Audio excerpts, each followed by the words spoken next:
welcome back to another meal prep video. This was a very fast meal prep. I made all these meals in about an hour and 15 minutes or something like that. Starting off with overnight oats. These are for Mitch, they're not for me, so they're just little snacks that I thought I would leave for him in the fridge. For these ones, you can of course top them with whatever you like. What I decided to do for Mitch's ones though is each one had 1 cup of shredded oats, a teaspoon of cinnamon, a teaspoon of peanut butter, and then a cup worth of high protein milk. A lot of supermarkets now I have noticed have started selling a higher protein milk, which is what he chooses to use, so I use that in there for him. But you can of course choose a milk substitute if you prefer, such as almond milk, rice milk, oat milk, any of those kind of things.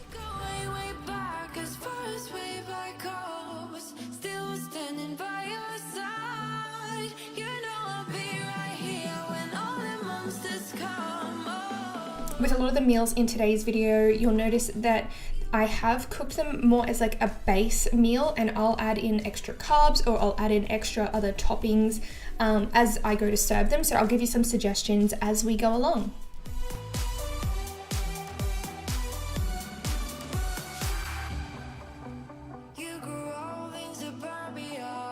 These are going in the fridge now, and then when I take them back out, which for you would be the next day, I'm going to add extra toppings. Now I'm starting off on some salmon and vegetables because I feel like this is just such a staple for me. Now I'm preheating my oven. I think I put it on about 180 Celsius, and I'm going to start off by cutting up some sweet potato. I just use one big sweet potato. You might need to use multiple though.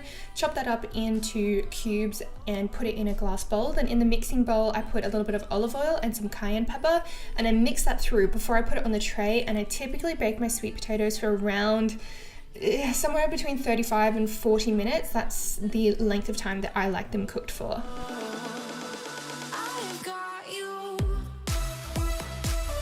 I feel like this is a really good staple meal to have because, again, if I come back to it, like if I was to have it after training, I would serve it with like some quinoa or some brown rice or something just to up the carb content a little bit.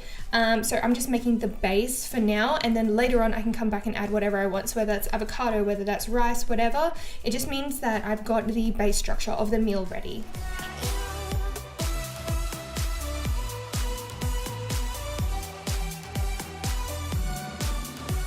I don't think I've ever filmed this one in a meal prep before. This is my pesto chicken. So as it is a very low carb option. So those on a low carb diet, this would be quite suitable for you. But if Mitch is having it, or depending on what time of the day I'm having it, I'll come back and add it with something like a quick rice or quinoa. Quinoa's something that I tend to choose when I'm going for carbs.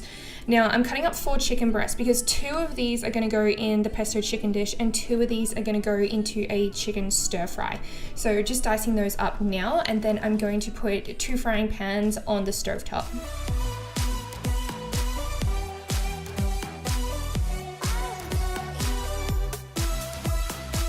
So I'm just heating up the pans now, putting a little bit of grass-fed butter on there because it is a bit more stable to cook. Sometimes I'll use olive oil. It's not the best though, so I do tend to lean a bit more towards grass-fed butter now.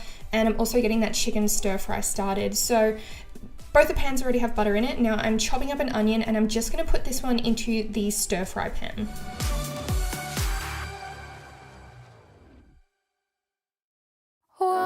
What we're going to do is put the onion in the chicken stir fry pan, and I'm just going to let that cook until it's slightly brown on the edges before I add any of the other ingredients in.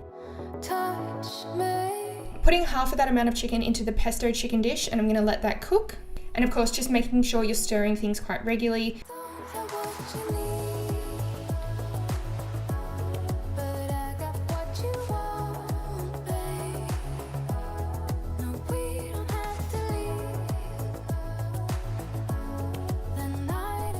For the pesto chicken dish, I'm going to place some asparagus in there. So I'm just cutting off the hard ends, making sure these are washed, of course. Cut off the hard ends and then cut them up into slightly smaller pieces. And I'm also going to chop up, I just used a whole packet, like a whole punnet of cherry tomatoes, just the mixed kind. So there's some red ones, some yellow ones, just a whole different mix of them.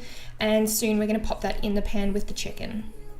Going back to our chicken stir fry, because the onions are slightly brown now, time to put that chicken on. And jumping back over to my pesto chicken, I'm going to put those vegetables in now. These don't need to cook for too long. You want them still to taste fresh. You don't want them overdone and soggy. Now remember the sweet potato we put in the oven earlier? I'm going to make the salmon now to put in with that. So I'm getting 3 fillets of salmon and I'm placing grass-fed butter on there. It looks like a lot of butter, but we want it to cook in the alfoil in the butter. We're not necessarily going to serve it with all that butter unless of course you do have a lot of fats in your diet. Now I'm squeezing the juice of half a lemon over these as well, and then I'm going to put on some garlic paste and some parsley. You can of course use fresh garlic if you've got it around. I just didn't have any at the time.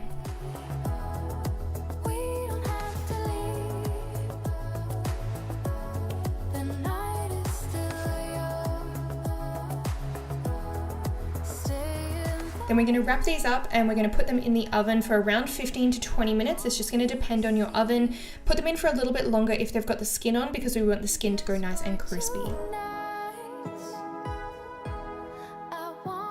I'm just going to go back and check on the pesto chicken dish and add a little Himalayan salt to it as well. Jumping back over to the chicken stir fry, you can see that chicken's nearly cooked through, so I'm going to add in some stir fry sauce. You can of course make your own, but because I was making these meals really quickly, I thought it would just be so much easier to buy a packet one, so just look for the one that's got the lowest sugar and the lowest sodium.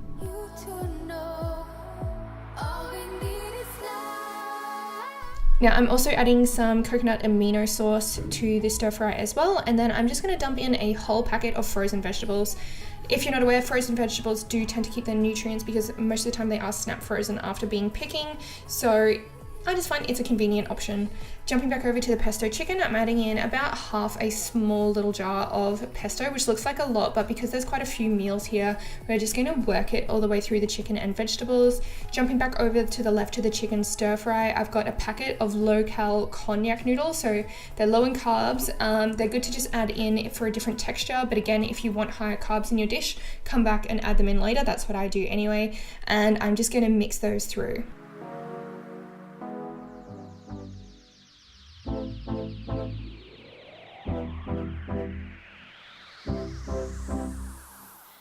Pesto chicken was ready, so I'm going to take that out and put that into my containers. My containers are from IKEA, for those who ask. And now I'm also going to start on my last meal, which is beef taco bowl. So I'm really just making the very, very base for this. I'll come back and add in all the toppings later when I actually want to eat it. So grass-fed butter is going on the pan, and then also a kilo of extra lean grass-fed beef mince, but you don't have to be that pretentious with your mince if you don't want to.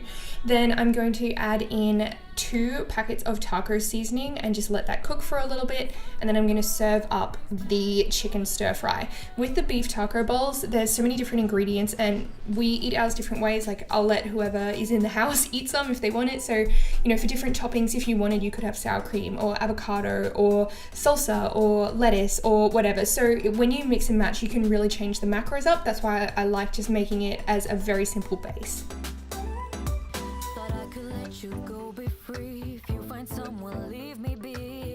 Now I timed the sweet potato and the salmon so that they could come out of the oven at the same time. So just taking out that sweet potato, and then I'm going to serve that with the salmon. I was going to eat one straight away, so I had to heat up some greens to have with it then. But what I normally do, and what I did for 2 of these dishes, was I put some frozen greens in it, because if you do decide to heat it back up, whether that's in the oven or the microwave, you're going to be cooking the frozen greens anyway, and you don't want to recook them twice if they've been frozen. Normally you would do this when you're going to eat the overnight oats, but for the sake of the video, I thought I would put the toppings on them now so you can see something that I would usually use. But again, these aren't meals that I eat anyway, they're Mitch's, so he tends to have higher carbs throughout the day than I do. So I'm putting on plain Greek yogurt because it's high in protein, a little bit of honey because it's got some fast release carbs in it, and then some blueberries for taste. I'm actually just going to pop those back in the fridge because he wasn't going to eat them straight away. And now it's time to also serve up the beef mince. I'm putting baby spinach leaves in. You can put lettuce in if you prefer, because that's where, you know, if you do add all like the salsa and serve it with black beans and everything like that, lettuce is probably a little bit more authentic than baby spinach. But anyway, we have all the meals done, so you can see them here. That lasts us a few days. I freeze some, I put some in the fridge, and you're good to go. If you try any of these meals, just leave me a comment below or tag me on Instagram. I love seeing the ones that you guys make in your Instagram posts. And keep watching, because very shortly the shopping list will appear. So if you do want to make any of these, just screenshot the shopping list and you'll find out what you need.